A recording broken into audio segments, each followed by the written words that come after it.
குரு ஜோதிட ஆராய்ச்சி சங்கத்தின் சார்பாக ஐயா பூபதி ராஜன் ஐயருக்கு இப்படி எனக்கு வாய்ப்பு கொடுத்த அவர்களுக்கு மனமார்ந்த நன்றியை தெரிவித்துக் கொள்கிறேன். இன்றைக்கி நாம் பேசக்கூடிய பாவம் என்ன அப்படின்னு பார்த்திங்கன்னா, திருமணமும் 7ஆம் பாவமும். அப்போ திருமணம் 7ஆம் பாவம் அப்படிங்கிறது என்ன கிரகத்துக்கு நாம் வலிமையை எடுத்துக்கலாம். எப்பவுமே காலதேவன் கணக்கு மேஷம் 1, அதுக்கு 7ஆம் இடம் துலாம், அது சுக்கிரனுடைய வீடு. அப்போ சுக்கிரன் தான் மனைவி. அப்போ ஒரு ஜாதகத்தில் கணவன் என்பவர், பெண் ஜாதகத்தில் கணவன் என்பவர், ஒரு பெண் ஜாதகத்தில் கணவர் என்பவர் செவ்வாய், ஒரு ஆண் ஜாதகத்தில் மனைவி என்பது சுக்கிரன். இவர்களுடைய வாழ்க்கை நிலை எப்படி அமையும்? ஒரு திருமணம் பார்க்குறதுக்கே நம்மகிட்ட ஜாதகம் வருது. அந்த ஜாதகத்தை வரும்போது எந்த மாதிரி ஜாதகத்தை நம்ம இணைக்கணும் அப்படிங்கிறத சில நிறைக்குறைகளை நான் சொல்கிறேன். எந்த மாதிரி ஜாதகத்தை இணைக்கக்கூடாது. ஏன்னா வாழ்க்கைங்கிறது 6 காலத்து பயிர். கணவன் மனைவி உறவு நல்லா இருந்தால் அவங்க சந்தோஷமாக வாழக்கூடிய அமைப்புகள் உண்டு. அப்போ ஆண் ஜாதகத்தில் சுக்கிரன், ராகு, கேது இவர்களுடன் தொடர்பெற்றிருந்தால், அதே மாதிரி பெண் ஜாதகத்திலையும் செவ்வாய் கேது தொடர்பெற்றிருந்தால் அந்த ஜாதகத்தை நம்ம இணைக்கக்கூடாது. அப்போ சுக்கிரன் என்பவர் மனைவி, செவ்வாய் என்பவர் பெண்ணுக்கு கணவன். அப்போ நம்ம ஒரு பொருத்தம் போடும்போது இவங்க 2 பேர் ஜாதகத்தில் இந்த 2 கிரகங்களும் ராகு கேதோடு சம்மந்தப்படுதுன்னு வைங்க. அப்போ அதுக்கு பொருத்தம் வந்தாலும் நாம் இணைக்கக்கூடாது. அப்படியே பார்த்தோம்னாலும் ஒருத்தருக்கு திருமணம் ரொம்ப லேட் ஆகுது, ஜாதகம் பார்த்துக்கிட்டே இருக்கிறாங்க. என்ன காரணத்தில் அவங்களுக்கு திருமணம் லேட் ஆகுது? ஏன்? இப்போ நம்ம ஜாதகம் பார்க்கும்போது எல்லோரும் கேட்கக்கூடிய கேள்வி என்ன, பொண்ணுக்கு கங்கண பொருத்தம் வந்துருச்சா, பையனுக்கு கங்கணம் பொருத்தம் வந்துருச்சா? இதை நமக்கு பார்த்தோன்னா நம்மகிட்ட ஒரு வாடிக்கையாளர் கேட்பாங்க. அப்போ நாம் என்ன சொல்லுவோம்? குருபலம் இருக்குதா அப்படின்னு பார்த்துட்டு, இப்போ குருபலம் இருக்குது, கல்யாணம் ஆகுன்னு சொல்லுவாங்க. ஆனால் எத்தனை பேர்த்துக்கு அந்த மாதிரி கல்யாணம் ஆகிருக்குது? ஆகலையே. அந்த ஜோசியர்கிட்ட பார்த்து ஜோசியர் கல்யாணம் ஆகலைன்னு நம்மகிட்டயே சொல்கிறாங்க. அதுக்கு என்ன காரணம் அப்படின்னு பார்த்தோம்னா, சுக்கிரன் கேது தொடர்பெட்டால் அந்த ஜாதகம் கல்யாணம் ஆக லேட் ஆகும். இதுக்கு ஒரு சிலர் சொல்லுவாங்க, இல்லைங்க எனக்கு சுக்கிரன் கேது எனக்கு முன்னாடி கல்யாணம் ஆகிடுச்சும்பாங்க. வாழ்க்கை சிறப்பாக இருக்காது அவங்களுக்கு. அப்போ நம்ம பார்த்தோம்னா 4 கேந்திரங்களில் சுக்கிரன், 4 மூலையில் 4 கேந்திரங்களில் சுக்கிரன் எங்கே இருந்தாலும் அந்த ஜாதகத்துக்கு தாரதோஷம் நாம் சொல்கிறோம். அதே மாதிரி பெண் ஜாதகத்தில் செவ்வாய் ராகு, கணவனோட அன்னோன்யமாக போக முடியாத நிலை. குழந்தைங்களாம் இருக்குது, குடும்பம் இருக்குது அவங்களுக்கும். ஆனால் ஒரு அண்டர்ஸ்டாண்டிங்கான வாழ்க்கை இருக்குதானா? இல்லை. நம்மளுடைய அனுபவத்தில் நாம் பார்த்துருக்குறோம். அப்போ இந்த பாதிப்புக்கெல்லாம் என்ன பண்ணால் நிவர்த்தி ஆகும் அப்படிங்கிறது உங்களுடைய கேள்வி. அப்போ எங்களுடைய தொடர்பெட்டு இதுக்கு என்ன செய்யணும் அப்படின்னு முறையாக கேட்டுட்டு, அதுக்கு தகுந்த மாதிரி நீங்கள் எந்த மாதிரி ஜாதகங்களும் இதுக்கு பொருத்தணும், அதுக்கு என்ன மாதிரி வழிபாடு முறைகள் இருக்குது, என்ன மாதிரி தெய்வத்தை நம்ம பார்க்கணும் அப்படிங்கிறத என்கிட்ட அணுகி நீங்கள் கேட்கும்போது அதுக்கு தெளிவான தீர்வுகளை நாங்கள் சொல்கிறேன். தெளிவான தீர்வுகளை அதுக்கு இந்த ஜாதக அமைப்பு, இந்த கிரக அமைப்புக்கு இதை நீங்கள் இந்த கோயில் வழிபாடு செய்யுங்க, இந்த மாதிரி தெய்வ வழிபாடு செய்யுங்கன்னா எங்கள் ஜாதகத்தை ஆய்வு பண்ண பிறகு தான் நாங்கள் அதை சொல்லுவோம். அப்போ ஒரு ஜாதகத்தில் இந்த மாதிரி உங்களுக்கு பொருத்தம் போடும்போது கிரக நிலை வரும்போது, அந்த பொருத்தம் போடும்போது இந்த மாதிரி 2 பேர்த்துக்கும் அந்த மாதிரி வரலாம். அந்த கிரகத்தை பார்த்தீங்கன்னா 2 ஜாதகத்தை இணைக்கக்கூடாது. ஏன் இணைக்கூடாதுன்னா, வாழ்க்கையில் இவங்க 2 பேருமே உடன்பட்டு போகக்கூடிய தன்மைகள் குறைவாக இருக்கும். கேது என்பவர் என்ன, நாடிகள், சித்தர்கள், அவருக்கு ஏது குடும்பம் உண்டு. அப்போ அந்த குடும்பத்துக்குள்ளே கணவன் மனைவி அன்னோன்யமாக வாழக்கூடிய தன்மைகள் ரொம்ப குறைவாக இருக்கும். அப்போ 2 பேர்த்துக்குமே இந்த மாதிரி ராக்கியத்துடைய இந்த சுக்கிரன் செவ்வாய் பாதிப்பு இருக்கிறவங்கள சேர்த்தக்கூடாது. இது ரொம்ப ரொம்ப முக்கியமான விஷயம். அதே மாதிரி ஒரு சிலருக்கு பார்த்தோன்னா செல்வம் செல்வாக்கு, ஒருத்தர் கல்யாணம் பண்ணுறாங்க, கல்யாணம் பண்ணால் பாருங்கள், ஒருத்தர் இடம் வாங்குவாங்க, வண்டி வாங்குவாங்க, ஒரு தொழில் பண்ணுவாங்க, கடக்கடன்னு முன்னுக்கு வந்துடுவாங்க. அப்போ இது என்ன ஒரு சிறப்பு அப்படின்னு பார்த்தீங்கன்னா, ஒரு ஜாதகத்தில் சுக்கிரன், செவ்வாய், சந்திரன், குரு இவங்க ஒருத்தர் நல்ல நிலையிலேருந்து தொடர்பெட்டால் அவங்களுக்கு அந்த ஒரு திருமண பந்தம் வந்து வரும்போது அந்த திசாபுத்தி காலத்தில் அந்த திருமணம் முடிஞ்சதுக்கப்புறம் இல்லை திருமணத்தை அந்த பந்தம் வந்த உடனேவே ஒரு வளர்ச்சிகளை கொடுக்கும். எப்பவுமே பாருங்கள், சுக்கிரன் வந்து உச்சமாயிட்டா அவங்க வீட்டில் வண்டி வாகனம் கண்டிப்பாக இருக்கும், அதெல்லாம் வந்துடும். வண்டி வாகனம் வசதிகள் வீடு இதெல்லாமே வந்துடும். ஒரு வீடு வாசல் வந்து நமக்கு வந்து நல்ல முறையில் அமையணும் அப்படின்னா செவ்வாய் சந்திரன் நல்ல நிலையில் இருக்கணும். அப்போ செவ்வாய் சந்திரன் நல்ல நிலையில்னா எப்படின்னு கேட்டிங்கன்னா, இந்த ராகுகேது தொடர்போ இல்லை மாந்தி தொடர்போ இல்லை சதயம் திருவாதிரை இதில் போய் வந்து செவ்வாயோ இல்லை ராகுவோட தொடர்போ செவ்வாய்க்கு இருந்தாலுமே கூட அவங்க கடன் வாங்கி வீடு கட்டிடக்கூடாது. மாந்தி ராகு செவ்வாய் தொடர்பு பெற்றிருக்கும்போது அந்த திசபுத்தி காலத்தில் இடம் பூமி வாங்குறதுக்கு உண்டான வாய்ப்புகள் கொடுக்கும். ஆனால் கடன் வாங்கி கட்டிட்டோம்னா காலத்துக்கு கடன் தீராது. அப்போ அந்த மாதிரி காலத்தில் நம்ம கவனமாக இருக்கணும். அதாவது இதே ஒரு குரு பார்வை இருக்குது செவ்வாய்க்கு, அப்போ என்ன பண்ணுவாங்க, அந்த கடனை கட்டுறதுக்கு உண்டான வழி கிடைக்கும். அப்போ ஒரு நார்மலாக அந்த கடனை அப்படியே ரெகுலராக கொஞ்சம் கட்டிட்டு வந்துடுவாங்க. இப்படி ஒவ்வொரு கிரக அமைப்புக்கும் ஒரு கிரக சேர்க்கையும் இந்த மாதிரி ஒரு பலன் உண்டு. அதே மாதிரி சந்திரன் திசை, ஒருத்தர் சந்திரன் திசை நடக்குது, சந்திரன் நல்ல நிலையில் இருக்கார், செவ்வாய் பார்க்குறாரு இல்லை குருவே பார்க்குறாரு நல்ல நிலையிலேருந்து, அப்போ அவங்களுக்கு பாருங்கள் சந்திரன் திசை. இப்போ ஒரு வீடு வாசல் வாங்கினா கேட்பாங்க வந்து எங்களுக்கு எப்போங்க வீடு வாசல் அமையணும். அப்போ ஒரு சந்திரன் திசை நடக்குது, சந்திரன் நல்ல நிலையில் இருக்கார், உச்சமாக இருக்கார், இல்லை ஒரு குரு பார்வையில் நல்ல இடத்துல இருக்கார், அந்த காலகட்டத்திலேயே அவங்களுக்கு வண்டி வாகனம் வீடு வாசல் ஒரு இடம் பூமி வாங்குறது இந்த யோகம் உண்டு. ஆனால் சந்திரன் திசை நடக்கும்போது பொதுவாக என்னென்னா குழப்பங்கள் ஏற்படும், நிறையா மனநிலையில் வந்து அவங்களுக்கு குழப்பம் வரும். அப்போ அந்த காலகட்டத்தில் அவங்க என்ன பண்ணுன்னா, சந்திரனுடைய அதிதேவதை அம்மன், அப்போ குலதெய்வம், இந்த மாதிரி வழிபாடு முறைகளை அவங்க வச்சுக்கிட்டாங்க அப்படின்னா அந்த குழப்பங்கள் வந்து பெரிய லெவலில் அவங்களுக்கு பாதிக்காது. அதே மாதிரி ஒருத்தர் திருமணம் ஒரு வாய்ப்பு எப்போங்க எங்களுக்கு கிடைக்கும் அப்படின்னு ஜாதகம் கொடுத்து நம்ம மட்டும் கேட்குறாங்க. அப்போ எந்த திசாபுத்தி காலத்தில் அவங்களுக்கு திருமணத்துக்கு உண்டான வாய்ப்பு கிடைக்கும் அப்படிங்கிறதையும் நம்ம பார்க்கணும். வயசு வந்து ஒரு பெரிய காரணமே கிடையாது.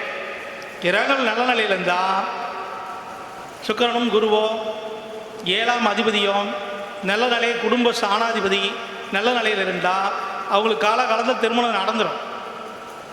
அப்போ சுக்கிரன் பாதிக்கப்பட்டாலும் குடும்பாதிபதி பாதிக்கப்பட்டாலும் கலசரக்காரகம் சொல்லக்கூடிய செவ்வாய் பாதிக்கப்பட்டாலும் 7ஆம் அதிபதி பாதிக்கப்பட்டாலும் அவங்களுக்கு திருமணத்தில் தடை தாமதங்கள் உண்டு.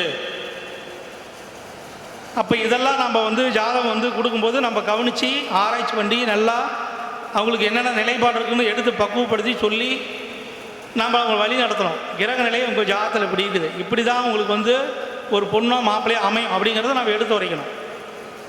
இப்போ சுக்கிரனை வந்து பார்த்தோன்னா ராகுவோ இல்லை வந்து பார்த்தோன்னா சனியோ ஏதோ தொடர்புறாரு, அப்போ என்ன ஆகும், கொஞ்சம் கலர் கம்மி, கொஞ்சம் வசதி கம்மி, இந்த மாதிரி குடும்பத்தில் பொண்ணு எடுக்கும்போது அவங்களுக்கு நல்லாயிருக்கும்.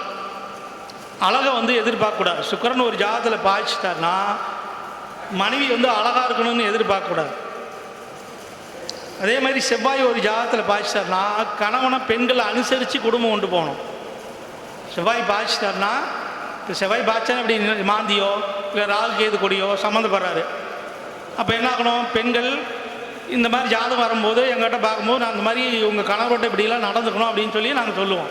அப்போ இந்த மாதிரி ஜாதகத்துக்கு கல்யாணம் ஆயிடுச்சு, அப்போ கணவன் மனைவிக்குள்ள உறவு நிலையில் அவங்க அனுசரித்து போய்க்கணும். அதுக்கு உரிய வழிபாடு முறைகளை பண்ணிக்கணும். வழிபாடு முறைன்னு என்ன, உங்கள் ஜாதகத்தில் ஆய்வு செய்து நாங்கள் சொல்லுவோம், இந்த ஜாதகத்துடைய கிரக அமைப்புக்கு இந்த கோயிலுக்கு போனால் உங்களுக்கு நல்லாயிருக்கும், இந்த வழிபாடு பண்ணுங்கள், குடும்பத்தில் சண்டை செழிப்பு இருக்காது அப்படிங்கிறத நாங்கள் எடுத்து சொல்லுவோம். அதே மாதிரி ஒரு திருமணம் நடக்குது அப்படின்னா ஒருத்தர் வந்து எந்த காலகட்டம் திருமணம் நடக்குதுன்னு நம்மளை கேட்கும்போது 9ஆம் அதிபதி திசபுத்தி, அதாவது ஒரு 2-3 விஷயங்கள் இருக்குது. மெயினாக வந்து திருமணத்துக்கு 9ஆம் அதிபதிங்கிறது ஒரு ரூல். 9ஆம் அதிபதி திசபுத்தி, 9ஆம் அதிபதி நல்ல நிலையில் இருந்தால் தான் அது கூட வந்து பார்த்தோன்னா இயல்பாக கொஞ்சம் நடக்கும். கொஞ்சம் சிறப்பில்லாத நிலையில் இருந்தால் கிட்ட வந்துட்டு போகும். அப்போ 9ஆம் அதிபதியோ 3ஆம் அதிபதியோ 7ஆம் அதிபதியோ 10ஆம் அதிபதியோ இந்த திசபுத்தி காலத்தில் அவங்க திருமணத்துக்கு உண்டான வாய்ப்புகள் உண்டு. நான் சொன்ன மாதிரி இந்த கிரகங்கள்லாம் கொஞ்சம் வந்து சரியில்லாத நிலையில் இருந்ததுன்னா கொஞ்சம் இழுக்கடிக்கும். ஆனால் அதுக்கு உண்டான முயற்சிகளை நீங்கள் வலிமையாக செய்யணும். இப்போ ஒரு சில என்ன சொல்லுவாங்க, 30 வயசு மேலே கல்யாணம் பண்ணுமா, 30 வயசு மேலே எப்போ போய் பொண்ணு தொலை வருது. அப்போ இந்த மாதிரி கிரக நிலையெல்லாம் பாதிச்சிருந்ததுன்னா அவங்க என்ன பண்ணணும், 25லேயே ஆரம்பிச்சுக்கணும். அப்போ நடக்கிறது நம்ம திசாபுத்தியும் கவனிக்கணும். நல்ல ஜோதிகிட்ட கொடுத்து இப்போ நடக்கிற திசா புத்தியெல்லாம் நல்லா இருக்குதுங்களா, பையனுக்கெல்லாம் பொண்ணு சீக்கிரம் அமைஞ்சிருமா, இதெல்லாம் முன்கூட்டியே நீங்கள் தெரிஞ்சுக்கலாம். இந்த சுக்கிரன் ராகு போய் தொடர்பட்டு இந்த செவ்வாய் கேது இதெல்லாம் தொடர்படும் போது உங்களுக்கு அந்த மைண்டில் எண்ணமே வராது. அதனால தான் முன்கூட்டியே இப்போ நான் பேசுகிறேன், எத்தனை பேர் பார்ப்பீங்க, அவங்களாம் என்ன பண்ணணும், ஒரு 23 25க்குள்ளே பொண்ணு பார்க்க ஆரம்பிக்கணும். அதே மாதிரி ஒரு பொண்ணு பாருங்க, 2ஆம் இடத்துல வந்து கேது நட்சத்திரம், லக்னத்துக்கு 2ஆம் இடமோ ராசிக்கு 2ஆம் இடமோ சுக்கிரனுக்கு 2ஆம் இடமோ கேது நட்சத்திரம் எதுன்னு வச்சுக்காங்க, அந்த பொண்ணு வந்து சீக்கிரமாக கல்யாணத்துக்கு ஒத்துக்காது. அதே 5 7 தொடர்பட்டு திசை புத்தி நடந்ததுன்னா அந்த பொண்ணு மறைமுகமாக லவ் பண்ணும். அப்போ இது கிரகத்துடைய அமைப்பு தான். 2ஆம் இடங்கிறது குடும்பம். அப்போ ஒரு மீனில் ஒரு உதாரணம் சொல்கிறேன், ஒரு மீன லக்கணம் 2ஆம் இடத்துல ராகு வந்து அஸ்வினி நட்சத்திரம் இருக்கார் கேது நட்சத்திரத்தில். அப்போ திருமணத்துக்கு இந்த பொண்ணு தள்ளி போடும். இயல்பாகவே இவங்களுக்கெல்லாம் பார்த்தீங்கன்னா 25 தாண்டி தான் கல்யாணமே ஆகும். நான் சொன்ன மாதிரி லக்கணத்துக்கு 2, ராசிக்கு 2, சுக்கிரனுக்கு 2, செவ்வாய்க்கு 2. இதில் கேது நட்சத்திரமோ கேது நட்சத்திரம் வாங்கி வேறு கிரகம் 2ஆம் இடத்துல இருந்தாலும் பார்த்தாலும் அவங்களுக்கு வந்து லேட் மேரேஜ் தான் நடக்கும். அப்போ அவங்கள்ட்ட நாம் என்ன சொல்லலாம், இந்த 5 7 தொடர்பு வருது, ஒரு திசா புத்தியே நடக்குது. நான் சொன்ன மாதிரி மீன லக்கணம் 7ஆம் அதிபதி எங்கே இருக்கார், 7லேயே இருக்கார். செவ்வாய் புதன் சூரியன் எல்லாத்தோட தொடர்பில் இருக்கார். அப்போ என்ன ஆகும், 5 7 தொடர்பு பெறும்போது 12ஆம் அதிபதியும் தொடர்பு பெறும்போது அந்த பொண்ணு அந்த காலகட்டத்தில் வீட்டை விட்டு போயிடும். அப்போ அந்த காலகட்டத்தில் முன்னாடியே நாம் வந்து நல்ல ஜோதிடத்தை கொடுத்து நாம் வந்து கிரக அமைப்பெல்லாம் எப்படி இந்த பொண்ணுக்கு வாழ்க்கை அமையும் அப்படின்னு சொல்லி கேட்டு தெரிஞ்சுக்கிட்டு அதுக்கு தகுந்த மாதிரி நம்ம குழந்தைங்கள பாதுகாப்பு பண்ணிக்கிறோம். அதாவது பெண்கள் வீட்டில் இருக்கிறாங்க, கல்யாண வயசில் இருக்கிறாங்க அப்படின்னா அவங்கள இந்த மாதிரி கிரக அமைப்பில் இருக்கும்போது நம்ம பார்த்து அதுக்கு தகுந்த மாதிரி வழிமுறைகளை நம்ம செஞ்சுக்கிறோம். நான் ஜாதகமே பார்க்க மாட்டேங்க, ஏதாவது வர்றது வரட்டும் அப்படின்னு சில பேர் இருந்துடுறாங்க. அப்படி இல்லை, ஒரு பொண்ணு 18 வயசு தாண்டுது, ஒரு 19 வயசில் இருக்குது, இல்லைங்க இதுக்கப்புறம் தாங்க வேலைக்கே போகுது அப்படின்னு சொல்லுவாங்க. வேலைக்கு போகிற இடத்துல காதலாயிடும். இப்போ 2 3 நாளைக்கு முன்னாடி பார்த்து ஜாதகம் ஒன்று, இதே மீன லக்கணம் 7ஆம் அதிபதி குரு, கன்னியில் வந்து குரு புதன் சூரியன் செவ்வாய், 5ஆம் அதிபதி சந்திரன் ஆயிலிய நட்சத்திரம், சனி பகவான் அங்கேயே எங்கள் கடகத்துலேயே அவர் என்ன பண்ணுறாரு, 7ஆம் இடத்த சனி பார்க்குறாரு. அப்போ மீன லக்கணத்துக்கு 11 12 கூடையவர். அப்போ 7ஆம் அதிபதி சுக்கிரனுடைய திசையில் குரு புத்தியில் இப்போ சனி அங்கே பார்ப்பார். அப்போ அந்த பொண்ணு வீட்டை விட்டு போகிறதுக்கு உண்டான காரணங்கள் அந்த காலகட்டத்தில் உருவாகும். அப்போ அதெல்லாம் நம்ம தெரிஞ்சுக்கிட்டு அந்த காலகட்டத்தில் நம்ம பொண்ணுங்க நம்ம குடும்பத்தில் இருக்கிற பொண்ணுங்கிட்ட பக்குவப்படுத்தி அந்த பெரியவங்களாம் சொல்லி, ஏன்னா திசை புத்தி ஒரு கிரகம் நடத்துனா அது வேலையை அது செய்யும். அப்போ நம்ம என்ன செய்யணும், அந்த காலகட்டத்தில் நல்ல ஜோதிட கொடுத்து பார்த்து இந்த காலகட்டத்துக்கு நம்ம வந்து குடும்பத்தில் இருக்கிற குழந்தைங்கள பிள்ளைங்களை நம்ம கரெக்டான விஷயத்தில் வழி நடத்தணும்னா பெரிய பாதிப்புல இருந்து நம்ம கொஞ்சம் சரி பண்ணிக்கலாம். ஒரு சொத்து வந்து ஒருத்தருக்கு எப்போ அமையும், ஒருத்தர் சொத்து வந்து எப்போ வந்து கைவிட்டு போவோம். இப்போ திருமணத்தை பற்றி சொல்கிறோம், குடும்பம் குழந்தையாகிட்டா ஒரு சொத்து வேணும்ல, ஒரு சொந்த வீடு வாசல் நமக்கு இருந்தால் தானே ஒரு மரியாதை. அப்போ ஒரு சொத்து வந்து எப்போ வந்து ஒருத்தருக்கு அமையும் அப்படின்னு பார்த்தோம்னா, செவ்வாய் ஒரு ஜாதத்தில் நல்ல நிலையில் அவருடைய நட்சத்திரத்திலேயே மிருகாசனமோ சித்திரையிலையோ அவிட்டத்திலையோ நல்ல நிலையில் இருக்கார். அது 6 8 12 இல்லாமல் கொஞ்சம் நல்ல நிலையில் இருக்கார். அப்படி இருந்தால் அந்த ஜாதகர் வந்து வலிமையாக இருப்பார், தன் சுயமாக முடிவெடுக்கக்கூடிய திறமை உள்ளவர். அவருக்கு இயல்பாகவே சொத்து வீடு சம்மந்தப்பட்டது அமைஞ்சிடும். ஆனால் ஒரு வீடு வாசல் வாங்குகிறோம் அப்படின்னா 8ஆம் அதிபதி லக்கணத்துக்கார்கிட்ட ராசிக்கார்கிட்ட எதுக்குனாலும் பார்த்துக்கலாம். 8ஆம் அதிபதி திசைபுத்தி காலத்தில் அவங்களுக்கு ஒரு வீடு வாசல் சொத்து அமையும். அதே மாதிரி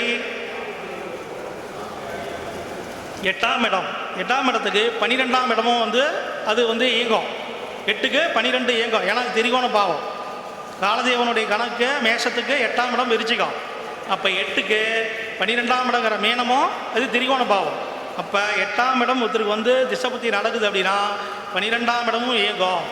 அப்போ அந்த காலகட்டத்தில் ஒரு சுப விரயங்கள் நம்ம செய்யக்கூடிய சுப ஒரு முன்னேற்றம் பண்ணுற மாதிரி நம்ம வீடு வாசல் வாங்கக்கூடிய ஒரு அமைப்பெலாம் அந்த காலகட்டத்தில் உங்களுக்கு வரும். அதை நீங்கள் பயன்படுத்திக்கலாம். அதே மாதிரி ஒரு சிலருக்கு சொத்து வந்து இருக்குங்க, விற்க முடியல அப்படிங்கிறாங்க. அப்போ அவங்களுக்கு எந்த காலகட்டத்தில் சொத்து நம்ம விரயம் பண்ணால் நல்லாயிருக்கும் நம்மளை கேட்பாங்க. ஜாதகத்தை கொடுத்து ஒரு சொத்து இருக்குது, இதை கொடுத்துட்டா இன்னொன்று எதாவது பண்ணலான்ட்டுக்கிறேன் அப்படின்னு கேட்பாங்க.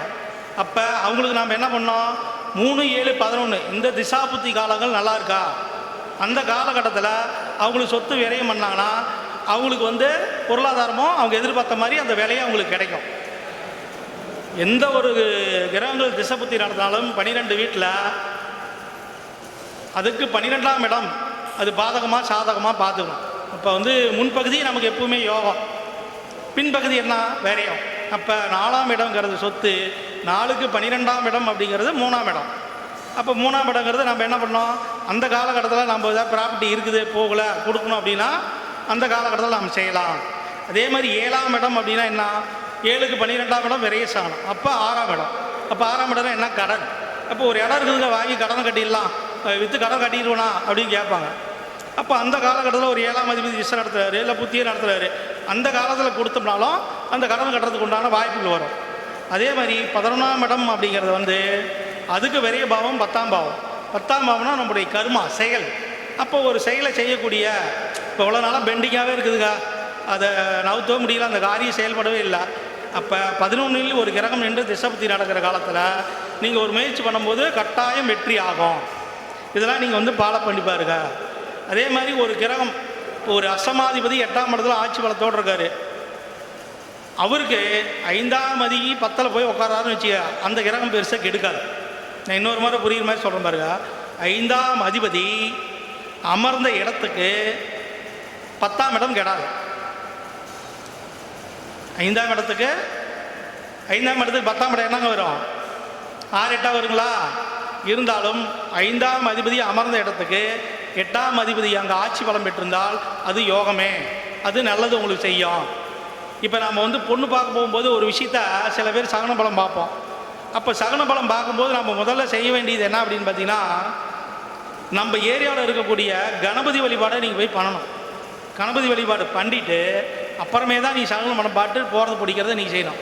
இதை நீங்கள் பண்ணும்போது என்ன ஆகும் அப்படின்னா அந்த தடை உடையும். இப்போ திருமணத்துக்காக நீங்கள் போய் பார்க்குறீங்க அப்படின்னா விநாயகருக்கு போனோன்னா ஒரு 2 தீபம் இழுப்பனையில் போடணும். இழுப்பனையில் 2 தீபம் போட்டுட்டு யாருக்கு நாம் வந்து வரன் தேடுறோமோ அவங்களுக்கு 21 முறை அந்த தேங்காயை உடைச்சிட்டு, நீங்கள் ஒரு பொண்ணு பார்க்கலாம் போனால் தடையாகுதுன்னு சொல்கிறாங்க பார்த்தீங்களா, போனால் ஒன்றும் செட் ஆகலைங்க அப்படிங்கிறாங்களா, அவங்களுக்கு இந்த மாதிரி தேங்காயை ஒரு 21 முறை விநாயகர் கோயிலில் வந்து உடைச்சிட்டு போகும்போது அந்த காரியங்கள் தடையில்லாமல் உங்களுக்கு நடக்கும். இந்த மாதிரி அமைப்பெல்லாம் நீங்கள் வந்து கொஞ்சம் ஃபாலோ பண்ணி பாருங்கள். இதில் ஏதாவது டவுட் இருந்ததுன்னா என்ன கேளுங்க. என்னுடைய ஃபோன் நம்பரு 73 73 59 20 93. நான் இருக்கும் இடம் பள்ளிப்பாளையம் அருகில் வெப்படை. வாழ்க வளமுடன். நன்றி.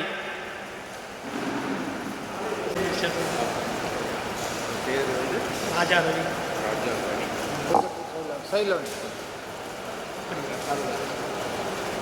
அன்பு அண்ணன் ராஜா ரவி அவர்களுக்கு குரு ஜோதிட ஆராய்ச்சியாளர்கள் சங்கம் சார்பாக மரியாதை செலுத்தப்படுகிறது.